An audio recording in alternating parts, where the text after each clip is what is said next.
BFA Painting, Applied Arts, Photography, Videography, Editing, Cinematography, Degree కోర్సులకు చిరునామా Sri Venkateswara college of fine arts, Madhapur, Hyderabad. Admissions open for 2026-27.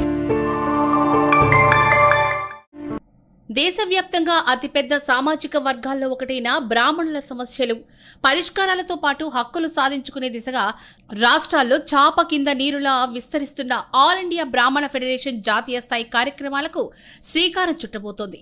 దీనిలో భాగంగా ఫెడరేషన్లోకి రాష్ట్రాల వారీగా కార్యవర్గంలోకి తీసుకుంటూ విస్తరింపచేస్తున్న జాతీయ నాయకత్వం తెలంగాణ గుండెకాయ హైదరాబాద్లో దశాబ్దాలుగా సేవలందిస్తున్న సీనియర్ బ్రాహ్మణ నేతలను ఫెడరేషన్లోకి ఆహ్వానించారు. సీనియర్ నాయకులైన వక్కలంక శ్రీనివాస్, మంగపతిరావులను ఫెడరేషన్ కార్యదర్శి, వైస్ ప్రెసిడెంట్లుగా ప్రకటిస్తూ వారికి అపాయింట్మెంట్ ఆర్డర్ కాపీలను ఫెడరేషన్ జాతీయ ప్రధాన కార్యదర్శి ద్రోణంరాజు రవికుమార్ అందించారు. బ్రాహ్మణుల ఏకైక ఛానల్ AB6 కార్యాలయంలో జాతీయ, తెలుగు రాష్ట్రాల నాయకులతో ఆత్మీయ సమావేశం జరిగింది.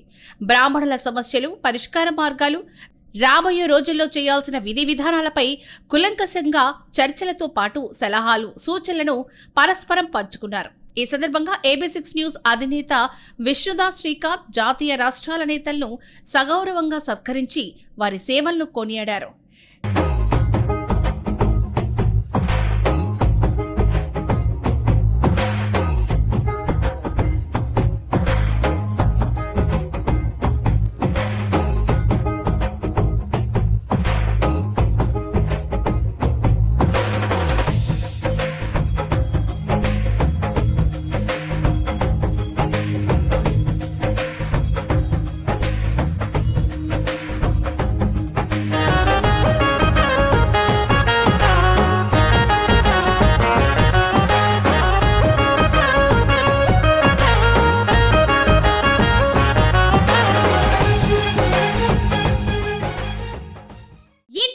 ఆధారంగా మెరిట్ స్కాలర్షిప్లు, అత్యాధునిక వసతి సౌకర్యాలతో భోజనాలు, బంపర్ ఆఫర్లతో 50 కోర్సుల్లో సీట్లు గ్యారంటీ ప్రకటించింది మన కాంచీ యూనివర్సిటీ. ప్రముఖ కంపెనీల్లో ప్లేస్మెంట్ అవకాశాలు. ఇంకెందుకు ఆలస్యం? వెబ్సైట్ ని సందర్శించండి. వివరాల కోసం నంబర్లకు కాల్ చేయండి. AIBF ప్రధాన కార్యదర్శి ద్రోణంరాజు రవికుమార్, కోశాధికారి తిప్పావజ్జల నారాయణ శర్మ, వైస్ ప్రెసిడెంట్ మంగపతిరావు, కార్యదర్శి వక్కలంక శ్రీనివాస్, ఆంధ్రప్రదేశ్ బ్రాహ్మణ సేవా సంఘ సమాఖ్య రాష్ట్ర అధ్యక్షులు కోనూరు సతీష్ శర్మ, భాగ్యనగర బ్రాహ్మణ సంఘం నాయకులు వంశీ, దుడ్డు సుబ్రహ్మణ్యంలు ఈ సమావేశంలో పాల్గొన్నారు. ఈ సందర్భంగా రాబోయే 2 నెలల్లో భాగ్యనగర వేదికగా జాతీయ స్థాయి కార్యవర్గ సమావేశం నిర్వహించాలి అన్న దానిపై సన్నాహాలు జరుగుతున్నాయన్నారు. వారం రోజుల క్రితం జైపూర్లో జరిగిన జాతీయ కార్యవర్గ సమావేశంలో సమాలోచనలు చేసిన నాయకులంతా దేశవ్యాప్తంగా బ్రాహ్మణుల ప్రయోజనాల కోసం 3 ప్రధానమైన తీర్మానాలు చేశామని తెలిపారు. ఇదే స్ఫూర్తితో ప్రతి రాష్ట్రంలో బ్రాహ్మణ కార్పొరేషన్లు ఏర్పాటు చేయించేలా కూడా ప్రణాళికలు చేస్తూనే ఆయా రాష్ట్రాల బాధ్యతలతో కలిసి చర్చలు జరుపుతున్నామన్నారు. దేశవ్యాప్తంగా బ్రాహ్మణుల ప్రయోజనాల కోసం కేంద్రం ముందు పెట్టిన 3 డిమాండ్లపై తమ ప్రయత్నాలు, పోరాటాలు కొనసాగిస్తామని ఫెడరేషన్ నాయకులు ప్రకటించారు. ఇదే సమయంలో రాష్ట్రాల్లోని బ్రాహ్మణ సంఘాలు కూడా జాతీయ నాయకత్వంతో కలిసి పనిచేయాలని, కలిసికట్టుగా ముందుకు సాగితే ఎన్నో సాధించవచ్చని వారు కోరారు. ఆల్ ఇండియా బ్రాహ్మణ ఫెడరేషన్ ఈరోజు ఉపాధ్యక్షులుగా శ్రీ చింతపల్లి మంగపతిరావు గారిని, కార్యదర్శిగా మన వక్కలంక శ్రీనివాస్ గారిని నియమించడం జరిగింది. ఈరోజు మాది మొన్న 4-5 తారీఖుల్లో జరిగిన జాతీయ సమావేశాల్లో, జైపూర్లో జరిగిన జాతీయ సమావేశంలో అనేక తీర్మానాలు తీసుకోవడం జరిగింది. దాంట్లో మొట్టమొదటిగా 25,000 కోట్ల రూపాయలతో భారతదేశం మొత్తం కేంద్ర ప్రభుత్వం ఒక నిధిని ఏర్పరిచి, ఇక్కడైతే ఆంధ్రప్రదేశ్లో, తెలంగాణలో, కర్ణాటకలో, వివిధ రాష్ట్రాల్లో బ్రాహ్మణ్ కార్పొరేషన్ స్థాపించారో అదేవిధంగా భారతదేశం మొత్తం కూడా కేంద్ర ప్రభుత్వం 25,000 కోట్ల నిధితో ఒక కార్పొరేషన్ ఏర్పరిచి బ్రాహ్మణ యొక్క అభ్యున్నతకు, రాజకీయ, ఆర్థిక, సామాజిక ఎదుగుదలకు తోడ్పాటు అందించాలని తీర్మానం చేయడం జరిగింది. అలానే ఉత్తర భారతదేశంలో UGC మీద జరుగుతున్న ఉధృతమైన పోరులో బ్రాహ్మణులు అనేక మంది ఇబ్బందులు గురవుతున్నారనే విషయాన్ని తెలుసుకుని దాన్ని కూడా రద్దు చేయాలని ఒక తీర్మానం, రెండో తీర్మానాన్ని మేము ప్రతిపాదించడం జరిగింది. అలానే రామ మందిరంలో జరిగిన అవినీతిపై కూడా ఒక సుప్రీంకోర్టు జడ్జిలతో విచారణ జరిపించాలని కూడా డిమాండ్ చేయడం జరిగింది. కేంద్ర ప్రభుత్వం ఏదైతే సుప్రీంకోర్టు ఇచ్చిన తీర్పుని పరిగణలోకి తీసుకుని దాన్ని యావత్ భారతదేశంలో తక్షణం ఇంప్లిమెంట్ చేయాలని, దళిత క్రైస్తవులపై ఏదైతే సుప్రీంకోర్టు ఇచ్చిన దాన్ని తక్షణం ఇంప్లిమెంట్ చేయాలని మేము తీర్మానం చేయబడింది. ఈ 3 ముఖ్యమైన తీర్మానాలతో మా యొక్క కార్యవర్గం సమావేశం తీర్మానించడం జరిగింది. అలానే నవంబర్లో 2వ శనివారము ఆదివారం నాడు హైదరాబాదులో జాతీయ కార్యవర్గ సమావేశం ఇక్కడ కార్యక్రమం చేయాలని ఆల్ ఇండియా బ్రాహ్మణ్ ఫెడరేషన్ నిర్ణయించింది. కాబట్టి ఇక్కడ పెద్దలందరూ కూడా దీన్ని సహకరించాలని మేము కోరుకుంటున్నాం.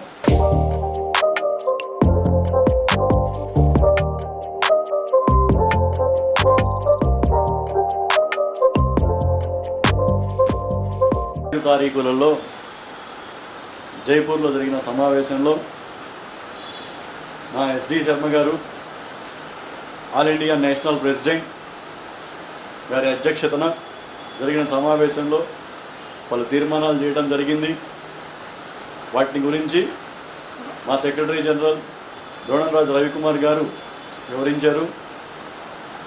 మా అధ్యక్షుడి ఆదేశాల మేరకు దేశంలోని అన్ని రాష్ట్రాల్లో పర్యటించి సంఘాన్ని బలోపేతం చేయడానికి కొత్తగా నియామకాలు చేపట్టి సామాజిక సేవా కార్యక్రమాలు బ్రాహ్మణ కులానికి, బ్రాహ్మణ జాతికి అందే విధంగా బలోపేతం చేయడానికి చేపట్టమని అధ్యక్షుల వారి ఆదేశాల మేరకు ఈ రోజున తెలంగాణ రాష్ట్రంలో బహుముఖ ప్రజ్ఞాశాలులైన బ్రాహ్మణ కులంలో సీనియర్ నాయకులైన చింతపల్లి మంగపతిరావు గారిని, వక్కలంక శ్రీనివాసరావు గారిని సెక్రటరీగా మరియు వైస్ ప్రెసిడెంట్గా నియామకాలు చేపట్టడం జరిగింది. ఇంకా వేరే రాష్ట్రాల్లో కూడా మేము పర్యటించి సంఘ నాయకుల్ని నియమించుకొని సంఘాన్ని పటిష్టం చేయడానికి మా వంతుగా మేము కార్యక్రమాలు చేపడుతున్నాం.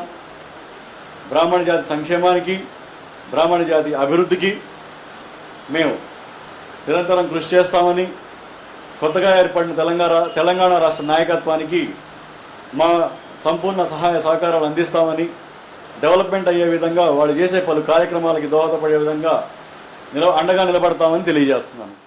ఆల్ ఇండియా బ్రాహ్మణ్ ఫెడరేషన్ జైపూర్లో 4-5 తారీఖుల్లో జరిగిన సమావేశాల్లో తీసుకున్నటువంటి నిర్ణయాలని అమలు చేస్తూ వారు తీసుకున్న తీర్మానాలు భారతదేశ బ్రాహ్మణ్యానికి ఎంతో హితోధికమైనటువంటి సాయాన్ని అందించే విధంగా ఉన్నాయటంలో ఎటువంటి సందేహం లేదు. ఎందుకంటే స్వయంగా నేను కూడా ఆంధ్రప్రదేశ్ నుంచి మొన్న జరిగినటువంటి జైపూర్ మహాసభల్లో పాల్గొనడం జరిగింది. ఆ యొక్క తీర్మానాలని ఏదైతే రిజర్వేషన్స్ కాపీలు ఉన్నాయో అవన్నీ కూడా మనం చదవటం ప్రజలందరూ కూడా హర్షించటం, హాజరైనటువంటి 18 రాష్ట్రాలు 3 కేంద్రపాలిత ప్రాంతాల నుంచి వచ్చినటువంటి సభ్యులందరూ కూడా ఏకాభిప్రాయంతో ఆ యొక్క తీర్మానాలన్నింటినీ ఆమోదించడం అనేది రాబోయే తరాలకు, బ్రాహ్మణులకు జరిగే మంచికి సంకేతంగా దీన్ని మనం గుర్తుంచుకోవాల్సినటువంటి అవసరం ఉన్నది. అలానే ఈ యొక్క తీర్మానాలను ఖచ్చితంగా ఏవైతే మన బ్రాహ్మణ నాయకులు ఉన్నారో రాష్ట్రాల్లో, ఈ యొక్క వివిధ రాజకీయ పార్టీలకు చెందిన బ్రాహ్మణ నాయకులతో కూడా ఈ యొక్క తీర్మానాలని ఒప్పించి ఆయా రాష్ట్ర ప్రభుత్వాలు, కేంద్ర ప్రభుత్వాల ప్రతినిధులకి అందజేసి ఆ యొక్క తీర్మానాల్లోని అంశాన్ని మనం అమలు చేసుకునే దిశగా ముందుకు సాగాలనే విషయాన్ని నేను తెలియజేసుకుంటూ కూడా పదవులు ఇవ్వడం సంతోషదాయకమైన విషయం. ఎందుకంటే ఇన్నాళ్లకు హైదరాబాదులో మేము గతంలో కోటాశంకర్ శర్మ గారి ఆధ్వర్యంలో నిర్వహించిన సమావేశాల్లో కూడా పాల్గొన్నాం. మేము అప్పటి నుంచి సభ్యత్వాలు ఉన్నాయి మాకు. కానీ ఈరోజు మమ్మల్ని చూసి ఈరోజు మమ్మల్ని పిలిచి మాకు సెక్రటరీగా పదవి ఇచ్చినందుకు ద్రోణంరాజు రవి గారికి మరియు నారాయణ గారికి కృతజ్ఞతలు సభాముఖంగా తెలియజేస్తున్నాం. మేము గతంలో నుంచి చేస్తున్న కార్యక్రమాలు గుర్తించి ఈరోజు మాకు పదవులు కట్టారు. తప్పకుండా మా వంతు బాధ్యతగా మేము ప్రతి నిమిషం కూడా ఈ ఆల్ ఇండియా ఫెడరేషన్ కార్యక్రమాలకి చేయూతనిస్తూ సభాముఖంగా మేము కూడా వారికి సహాయ సహకారాలు అందిస్తాం. తప్పకుండా మా మీద బాధ్యత పెట్టిన ప్రతి ఒక్కటికి కూడా మేము శిరస వహించి పనిచేస్తామని చెప్పి తెలియజేస్తూ ఆల్ ఇండియా బ్రాహ్మణ ఫెడరేషన్ ఈవేళ ఒక సమర్థవంతమైన అనుభవజ్ఞులైన కార్యదక్షులైనటువంటి నాయకత్వం చేతిలో ఉండి భారతదేశం మొత్తంలో బ్రాహ్మణులు ఎదుర్కొంటున్న సమస్యల మీద బ్రాహ్మణ హక్కుల పరిరక్షణ కోసం నిరంతరం పోరాటం చేసే ప్రణాళిక రచన చేస్తున్నటువంటి విషయం మనందరికీ తెలుసు.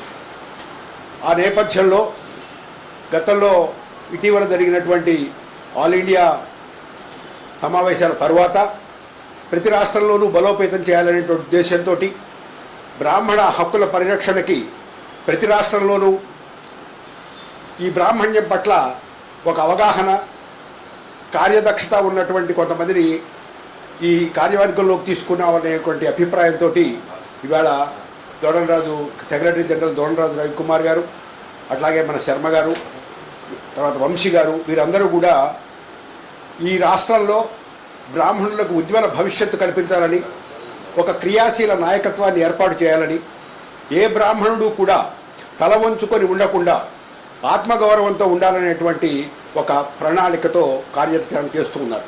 ముఖ్యంగా ఇంతకుముందు రవికుమార్ గారు చెప్పినట్టు కొన్ని 25 లక్షల కోట్ల మూలధనంతో బ్రాహ్మణ కార్పొరేషన్ లాంటివి, బ్రాహ్మణ ఆర్థికమైనటువంటి సంస్థలు ఏర్పాటు చేయాలని, అట్లాగే అనేక రాష్ట్రాలలో బ్రాహ్మణుల పట్ల జరుగుతున్న వివక్షల మీద పోరాటం చేయాలని కేంద్ర ప్రభుత్వానికి విజ్ఞప్తి చేయడం, ఆ దిశలో కార్యాచరణ చేయడానికి ముందుకు వస్తూ ఉన్నారు. ముఖ్యంగా కొన్ని చట్టాలు ఏదైతే ఈడబ్ల్యూఎస్ ఎకనామికల్లీ బ్యాక్వర్డ్ సెక్షన్స్ లాంటివి సెక్షన్స్ ఉన్నాయో కేంద్ర ప్రభుత్వం ఘనంగా ఆ చట్టాలు చేసినప్పటికీ కూడా కొన్ని రాష్ట్రాలు వాటి అమలు పరచకుండా కేవలం కేంద్ర ప్రభుత్వ సర్వీసులకి అక్కడ మాత్రమే వచ్చేటట్టు ఉండేటువంటి సందర్భం చాలా చోట ఉంది. ఇది నిజంగా బ్రాహ్మణుల పట్ల కొన్ని రాష్ట్ర ప్రభుత్వాలు చేస్తున్న వివక్షగా మనం భావించవలసి వస్తుంది. ఒక కేంద్ర ప్రభుత్వం ఏదైనా ఉత్తర్వు చేస్తే, ఏదైనా పథకాన్ని అమలు చేయడానికి రూపకల్పన చేస్తే ఆసేతు హిమాచలం అమలు జరగవలసినటువంటి సందర్భంలో కొన్ని రాష్ట్ర ప్రభుత్వాలు ఈ ఈడబ్ల్యూఎస్ని ఏ రకమైనటువంటి ఖాతరు చేయకుండా ఉండేటువంటి సందర్భం ఉంది. అటువంటి వివక్షల మీద, అటువంటి చట్టాలని తూచా తప్పకుండా ఆచరించాలని, అన్ని రాష్ట్రాలు ఆచరించే విధంగా కేంద్ర ప్రభుత్వం రాష్ట్ర ప్రభుత్వాల మీద ఒత్తిడి తెచ్చే విధంగా ఆల్ ఇండియా బ్రాహ్మణ ఫెడరేషన్ తమ యొక్క కార్యాచరణ రూపొందించుకుంది.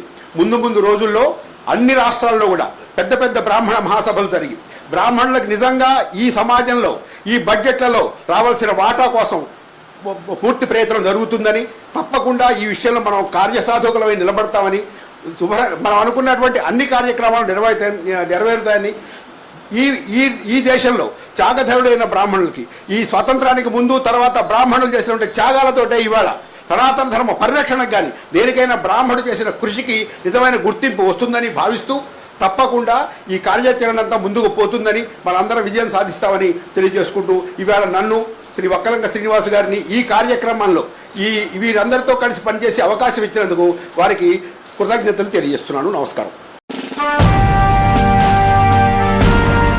దేశ రాజకీయాలను ఏలిన మన నాయకులు, సంస్కరణలు చేపట్టిన మహానుభావులు,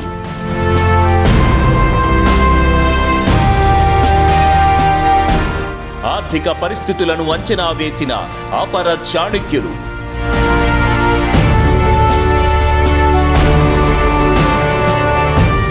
ఆ స్ఫూర్తి, ఆ ప్రేరణ ఈ తరానికి ఆదర్శం.